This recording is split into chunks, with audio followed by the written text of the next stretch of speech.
Sasa bwana, samani unajua samani tulikuwa tunalala, ukilala hapa asubuhi nafika tu hata kwanza mvua ilinyesha usiku na kesho ni Monday unaenda shule.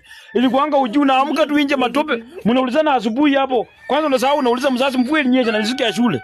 Unauliza mzazi mvua ilinyesha. Ilikuwa uwezi jibu za mwezi ona hii. Ulikuwa uwezi jua kama mvua imenyesha. Wewe unaamka tu asubuhi unapata tu maji yanateremka unashangaa ilikuwaje? Kumbe mvua ilipiga usiku kubwa maji imeteremka bwana hata lakini sasa jibu za mwezi ilikuwa kali bwana. Unaamka asubuhi na kesho ni shule unajikuta umeamka saa 3 na ni Monday inafaa uende shule. Na kwanza ni siku ya mtihani lakini hiyo siku unajikuta umeamka saa 3. Mvua ilipiga usiku bwana ukalala kabisa ukajinyorosha tu bwana. Kwanza ulileta disco matanga.